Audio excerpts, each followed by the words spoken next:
البسيمة من الحلويات الشرقية المميزة جدا ومحبوبة عند الجميع، حاجة كده ما بين البسبوسة والهريسة. حاجة كده جميلة ومميزة كده بالجوز الهند وطعم ونكهة الجوز الهند القوية فيها. النهاردة هنعملها وهتطلع معاكي في منتهى الجمال، زي كده اللي بنجيبها من بره وبتكون في حلاوة المولد كده، وبتبقى لذيذة ومرملة وطرية وفي نفس الوقت متماسكة زي ما انتوا شايفينها.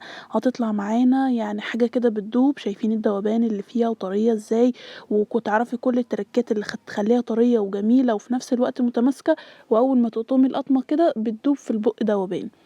بجد أحلى وصفة بسيمة هتجربوها بعد الفيديو ده. اتبعوا كل التفاصيل والخطوات اللي هقولها في الفيديو عشان تطلع معاكم ناجحة، تطلع معاكم طرية ومرملة. علشان بقى تعرفوا ازاي عملنا البسيمة الخطيرة ديت، اتفرجوا على الفيديو للآخر، ولو كنتي مش مشتركة في القناة اشتركوا وفعلي الجرس، ويلا نسمي بسم الله ونبدأ في المقادير. أول حاجة هحضرها هي الشربات، عشان أنا محتاجاه يكون يعني بدرجة حرارة الغرفة، ولا بارد قوي ولا سخن قوي، يكون دافي كده بدرجة حرارة الغرفة. فبحط كده كوبايتين من السكر، كوباية ونص من المية، عصير نص ليمونة. الشربات هنا بتاع البسيمة يعني أتقل من شربات البسبوسة، بيبقى شربات متوسط، شربات مايل قوي ان هو يكون تقيل ولكن مش زي بتاع الكنافه تقيل قوي. فانا بحط كوبايتين من السكر عليهم كوبايه ونص من الميه ونص عصير ليمونه، يغلوا على النار لمده 10 دقايق بعد الغليان. وبعد كده بسيبه يبرد، بحط له بس معلقه من السمنه. بعد كده نحضر بقى خليط البسيمة نفسه. هجيب كده، انا هوزنه كده معاكم عشان تعرفوا كده المقادير كده بالظبط. محضرت هنا 100 جرام من السكر، حوالي نص كوباية من السكر، كمان 70 جرام من السمنة، يعني هي زادت كده 2 جرام عادي مفيش مشكلة. 70 جرام من السمنة، والمقادير كده امشوا عليها بالتفصيل زي ما انا هقولها وزي كده ما ظاهرة معاكم في الميزان بالظبط كده. كل حاجة على الطبيعة تطلع معاكم ممتازة. الحاجات دي كلها بحطها في كسرولة اللي انا هدفي فيها الخليط ده. بحط عليها كمان 70 جرام من العسل الجلوكوز، ضروري جدا عسل الجلوكوز او عسل نحل او شربات تقيل لو مش متوفر عسل الجلوكوز، ولكن هي ضروري جدا الثلاث حاجات دول لو اي حاجه منهم، يعني لو مش متوفره حاجه منهم. بعد كده بحط عليهم نص كوبايه من اللبن اللي هو 100 ملي من اللبن، وبعد كده برفعهم على النار يدفوا بس ويتجانسوا مع بعض والمكونات تدخل في بعض. وبعد كده اهم حاجه يكونوا دافيين مش سخنين. نحضر بقى المكونات الجافه.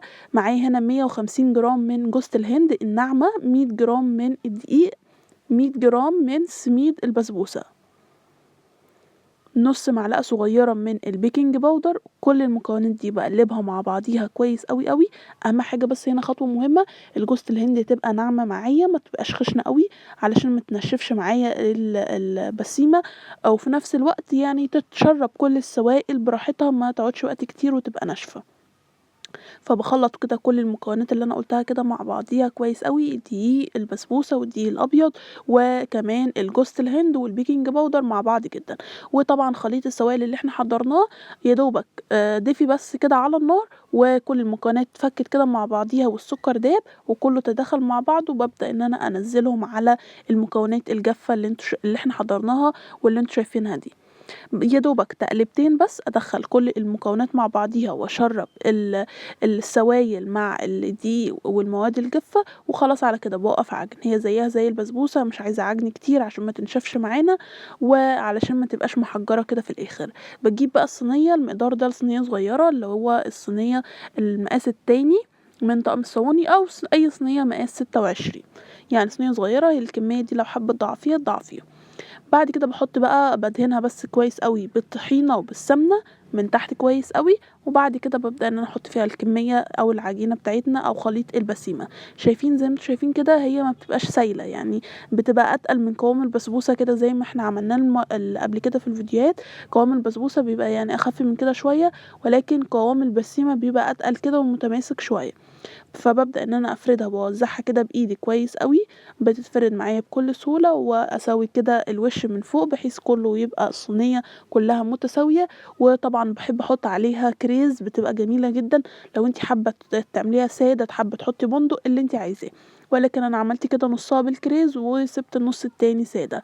تدخل بقى الفرن على درجة حرارة 190، الفرن يكون ساخن مسبقا. واول ما بتدخل الفرن كده بسيبها 30 دقيقة، 25 ل30 دقيقة على حسب حرارة الفرن. لو احتاجت كده تاخد لون من فوق باشغّل لها الشواية، بعد ما بتطلع من الفرن وهي سخنة كده تمامًا، بابدأ إن أنا أنزّل بقى عليها الشربات اللي إحنا حضّرناه. الشربات زي ما اتفقنا الشربات يكون دافي بدرجة حرارة الغرفة، مش عايزاه يكون إن أنا عملته وسِبته وركنته في التلاجة، لأ أنا عايزاه يكون دافي زي ما أنتم شايفين كده، بحيث إن هي تتشرّبه كده وتبقى تطلع معانا طريّة ودايبة وزي الفل زي ما أنتم شايفينها كده. فبانزل كده عليها بنُص كمية الشربات، بعد كده بابدأ إن أنا كده أوزّعه عليها وأغطّيها وأسيبها دقيقتين 3 كده متغطية، بعد كده أشيل عليها من الغطا وأبدأ إن أنا أحُط باقي كمية الشربات. هي خدت يعني المقدار ده خَد معايا كل كمية الشربات، كانت مضبوطة جدًا والسُكّر بتاعها كان حلو وكانت شاربة الشربات كويس أوي. طبعًا تقدري تقلّلي في الكمية على حسب برضه أنتِ بتحبي السُكّر بتاعها قد إيه أو التشريبة بتاعتها قد إيه، ولكن المقدار ده خدت كل المقدار اللي معايا بتاع الشربات اللي إحنا عملناه، وزي ما أنتم شايفين ما شاء الله حاجة في منتهى الجمال، ريحتها وطعمها جامد جدًا، وخصوصًا بقى لمّا بتستخدمي كده نوع سمنة حلو، بتطلع معاكِ بصراحة في منتهى الجمال، يعني أحلى فعلًا من اللي بنشتريها من برّه. وطبعًا دلوقتي داخل المولد النبوي بتبقى موجودة كده في حلاوة المولد، فجميلة جدًا ولذيذة جدًا، وطبعًا سعرها غالي برّه، فاعمليها في البيت وهتطلع معاكِ في منتهى الجمال.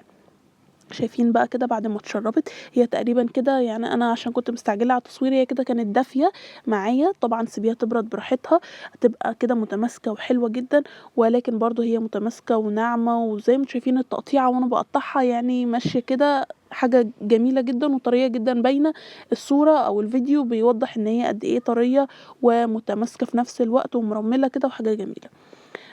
سِبتها بقى كده تبرد وقطّعتها كده معاكم، زي ما قُلت لكم هي كانت دافية معايا شوية ما كانتش لسه بردت تمامًا، فبابدأ كده إن أنا أقطّعها وأطلّع لكم حتّة بس عشان تشوفوها وتشوفوا شكلها قد إيه من جوّه، يعني خطيرة، نكهة جوزة الهند القوية المميزة جدًا فيها، حاجة كده في منتهى الجمال. شايفين من جوّه واخدة اللون الدهبي كده الغامق سِنّة ده كده، يعني خلّيها تاخد الدهبي الغامق سِنّة زي دوّة علشان يدّيها طعم كده ونكهة لذيذة جدًا، جدًا.